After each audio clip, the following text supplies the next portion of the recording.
family. Welcome back to another session with Mel and Jazz. Yes. Hello. So first, we want to apologize. We know we've been a little MIA. We got a lot going on. Some exciting new things coming your way. So while we're on the subject of apology, we want to kind of fill y'all in about what we're gonna do, how we're gonna go forward. So we're gonna probably only put out videos about twice a month instead of every week now. This way we can, focus on bringing quality content as well as focusing on our new things that we have coming your way. Yes, we're not gonna tell y'all what it is, but just know that we have a lot of exciting things that we've been working on. So we've been kind of busy. I ain't gonna lie to y'all. Life has happened, new jobs, transitions within jobs. It's just a lot going on, okay? So we gonna work it out though. So stay tuned. We're still gonna be posting. I know we've been a little, behind the scenes on a hiatus, but it's okay because we back and we better. So for today's video, we are drinking Still Blend from Central Coast. It is a Cabernet Sauvignon. Yeah. It's pretty good. So for today's topic, we're going to be talking about sexual health just because we think it is a very important topic to discuss. Also, today is Sweetest Day, so I know a lot of you all may be partaking in some sexual activity. Intercourse. Not us, but we don't have any sweeties, but it's okay. It's all right. We're each other's sweeties. Exactly. I mean, it's just we're not anybody intimate or anything, guys. But. Yeah. No. Before we get into talking about the risks and benefits of sexual health, we did want to provide you all with a definition of what sexual health means. So the definition of sexual health, which is being pulled from the World Health Organization, is pretty much entailing that it is incorporating your mental, your emotional, your spiritual, as well as your physical well-being as it relates to sexuality. So I know a lot of times people have the misconception that sexual health is more so along the lines of STDs or STIs, as well as pregnancy and things like that. However, it is so much more than that. So we do want to talk about all those different aspects and factors that contribute to sexual health. Mel is going to introduce you all the characteristics of sexual health. Yes, the characteristics of a sexually healthy person includes someone that is well informed and educated on, all things pertaining to sexual health, that communicates. And we'll talk more about this a little bit in the video, but that's definitely a key, to being a very healthy sexual person.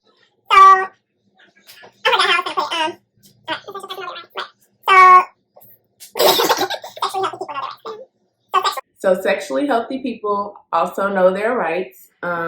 This is pertaining, I feel to consent as well, which we'll also go into deeper in the video.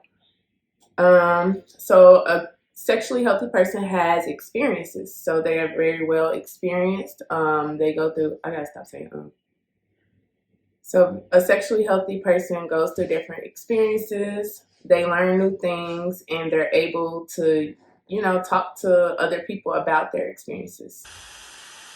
Another characteristic of a sexually healthy person is one that, treats and prevents. So say that, they do have a sexually transmitted disease.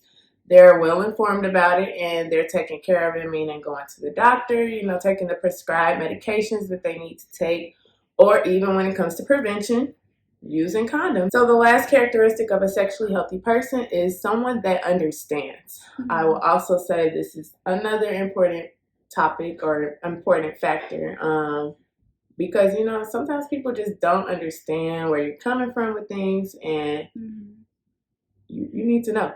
You need to understand. Absolutely. So I did want to talk about some of the benefits that are linked with being aware of your sexuality as well as understanding sexual health and all that it encompasses. So the benefits of sexual health is that it improves your immune system, it increases your libido. So basically, it increases your sex drive or your wanting to engage in sexual activity. It also lowers your blood pressure because after you've probably had a sexual interaction, sometimes you feel very content and at ease. It also I don't know why that's funny to me. also counts as exercise. So, ideally, there are some individuals that may go longer than others. Not playing. No. But another benefit of sexual health is that it is a form of exercise. So I know, well, I'm not going to get into details. I was gonna say, I don't work out, but I work out. Y'all know what sex can bring on. So I would just say that. I'll just leave it there. I'm not getting into details, but ideally, it is something that can provide exercise. Mm-hmm. The last three benefits of sexual health is that it improves sleep, it lessens pain, and it also reduces stress. Just as I talked about earlier, after you've encountered a sexual peak, a lot of times you do feel as though certain things that were bothering you or certain things that were on your mind are pretty much no longer existing. I stated before we were going to get a little bit more in depth to the characteristics of sexual health. So first we wanted to start with the educational piece. So I know we usually typically let you guys know different resources, and we still are. Mm-hmm. But I thought it would be very important to mention this resource because I feel like most people think of Planned Parenthood of just like an abortion clinic, and it is so much more than that. If you do your research, you will know that they are big on education and they let you know what's up. They give you options. They also are really big on like STD prevention and treatment.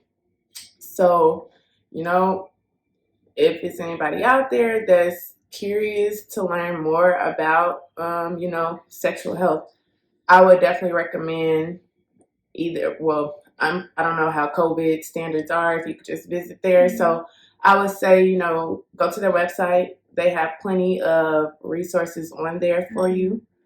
So Planned Parenthood, we plugging y'all. Yeah.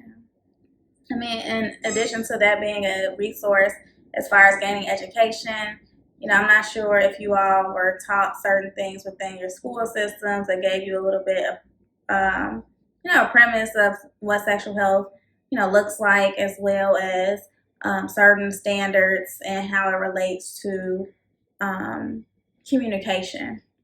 So the next one we wanted to talk about as far as sexual health is being able to communicate with your sexual partner about things that may be going through your mind before you engage in any sexual act. So I know a lot of times people are uncomfortable with talking to their sexual partner about certain things, but we do want you all to be aware that it's very normative to have these conversations. Although it may be uncomfortable, they are very important to have. Just given you want to know a person's sexual status. You want to know whether or not they do carry STDs or STIs. You want to know as far as are they currently sleeping with other individuals as well, so that you can protect yourself. And also within a form of communication is also knowing, what that person likes and dislikes. Yeah, I mean, it's definitely important. If you're engaging in the act, you want to be satisfied. Mm-hmm. So I know it could be very uncomfortable having those talks about this doesn't satisfy me or that does satisfy me. Mm-hmm. And you should feel comfortable enough with your partner to have those talks. Mm-hmm. It's just something that has to be done, especially if it's something you don't like. Like, you need to let them know. Mm-hmm. So I think with that kind of like segues us into consent. Like, because consent is what you essentially like or don't like. Like, yes, I want to do it. Yes, I don't. No, I don't want to do it. So we think that's another important topic within sexual health. I think it's probably the most important because without consent, there's no act to be engaged in. And there's so many different forms of consent, as far as if you're consenting to actually engage in a sexual act, consent to if you want to have unprotected sex versus not.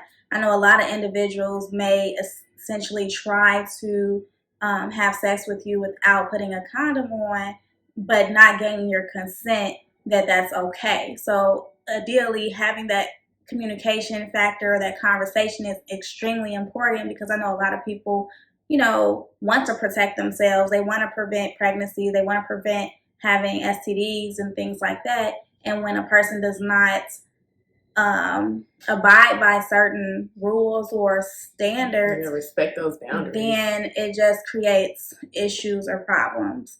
So I did want to share a personal story in relation to consent, just given more so to provide knowledge to other young women as well as, women that are older that may have struggled with the same, scenarios or situations that occurred, just to help you through the process, but also to know that you aren't alone.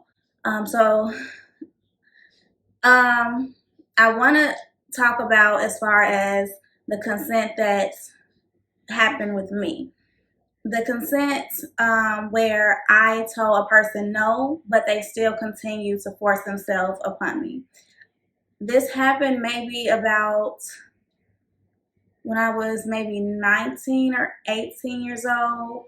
And at the time I was drinking. I wasn't of age to drink. So one, I'm thinking in my head, well, maybe because I was drinking, I shouldn't have been drinking. This happened to me. Maybe because, we were familiar with each other and we've constantly had conversations and I'm very friendly, that this person thought that it was okay. It just was a lot of things that I blamed myself for, and I never actually disclosed certain things until maybe this year with not only my family but my friends. And I just want to say, to other individuals, when there's alcohol or substances that are involved, you can't consent to. Yeah, your lack of consent goes out the window. Yeah, you can't consent to it.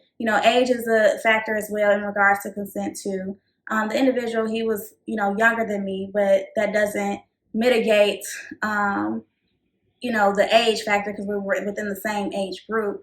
However, I was under the influence, one, and I said no, and the person still continued to force themselves inside of me. And I just wanted to share that, given that I'm at a place now where I can be able to have this conversation openly and just share my story. So like other individuals that I've talked to within this year, I just felt supported by. I felt as though, they may have had similar stories, and it's just problematic to me that women go through certain circumstances because men aren't able, or even other individuals. I'm not going to just put it on men, but I just feel like in my circumstance, it's been a man. As far as other individuals that I've talked to, it's been men that was the perpetrator of sexual acts, and just understanding that it's not okay. If a woman says no, that means no. No means no. And I just want other women to know that, although you may be uncomfortable when telling a person no, you have every right to your body. You have every right to your divine power of what is inside of you. And, if a situation or scenario occurs and you feel violated or assaulted, being able to speak to the proper authorities in regards to whatever ensued. At the time, I didn't press charges, just given it was self-blame and not me knowing and being well educated and well informed of, maybe it was my fault. And I know a lot of individuals suffer from that thought process. But after me being able to talk to other individuals and get, guidance, I was able to understand that was not okay. Mm-hmm. Well, thank you for sharing. I think it's definitely important.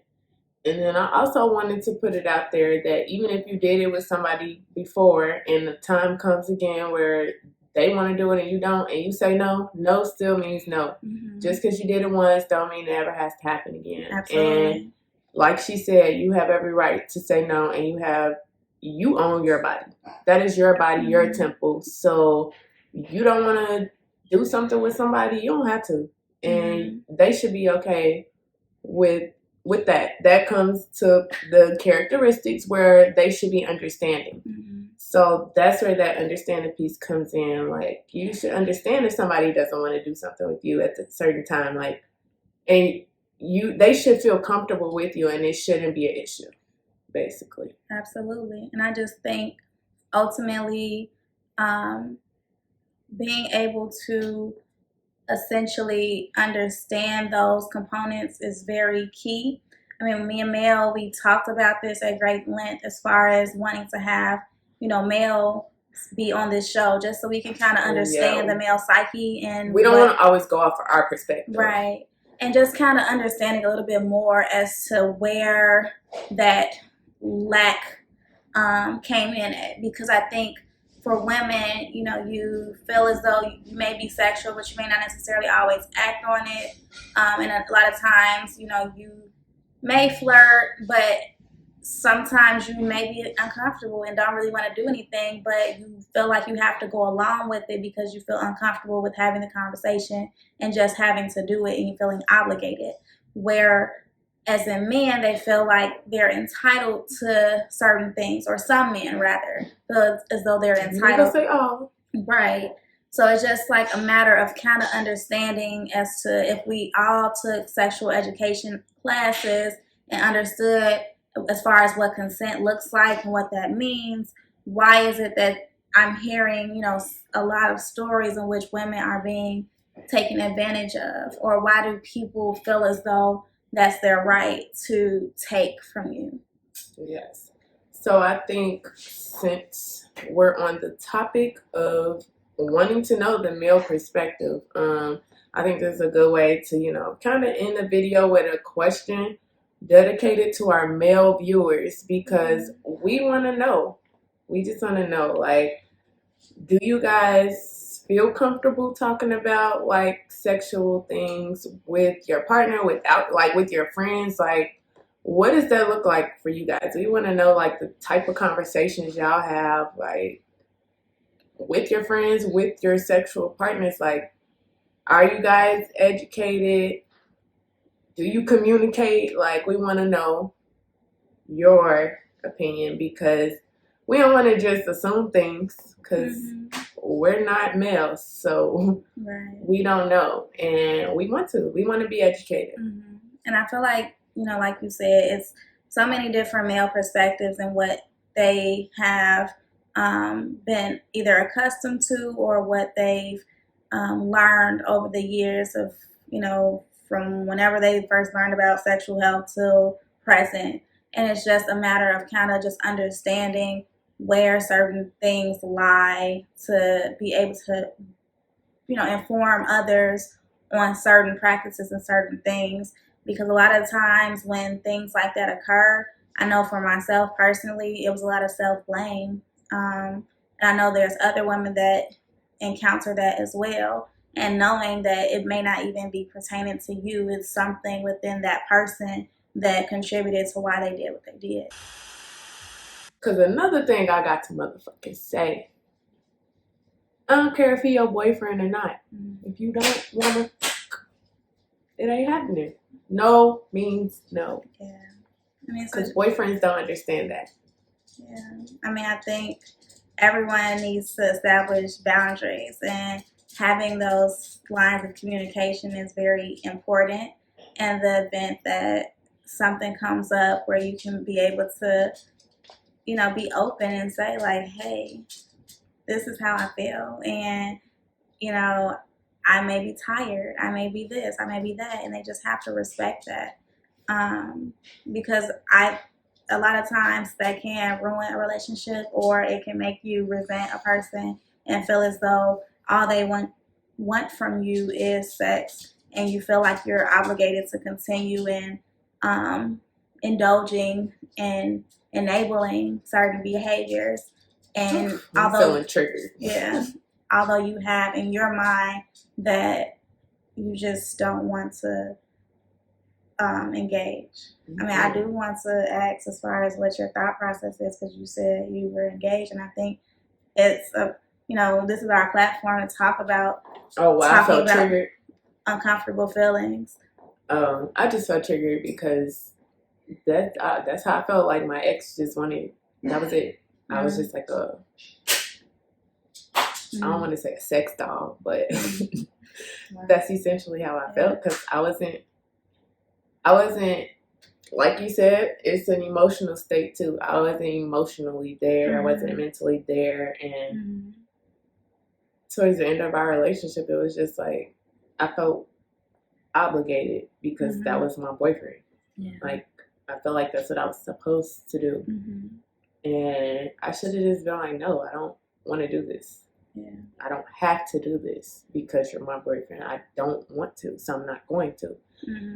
And I think, kind of like you, I did a lot of like self-blaming, like, oh, it's just me, like, it's just me. And I just, yeah, it was me, but I also didn't really want to do it, so I didn't have to. I shouldn't have, but you learn, So yeah, that was all. I mean, I just want to leave it at the note as to, just being aware and, educating yourself. And communicate. And if you have any questions in regards to consent, because I feel like, given my story that I share, I was really searching for answers, searching for, was it me or was it this person? And after being able to really do my research, I was able to, really come to terms with that and understand that this individual was sick. This individual took something from me that was not his. Yeah. He took something from me that was mine. I don't want to say I lost part of myself that day, but it was just like I did.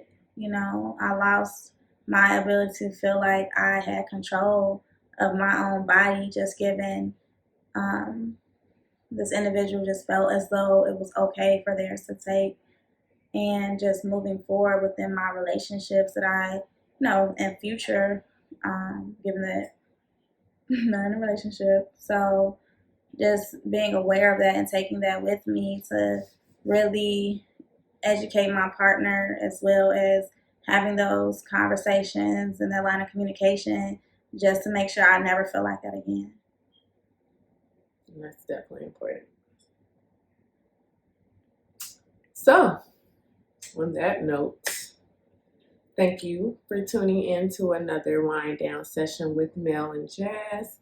We will be back. We promise we are going to get our content rolling, as well as some new things. So stay tuned. Bye. It's been a pleasure.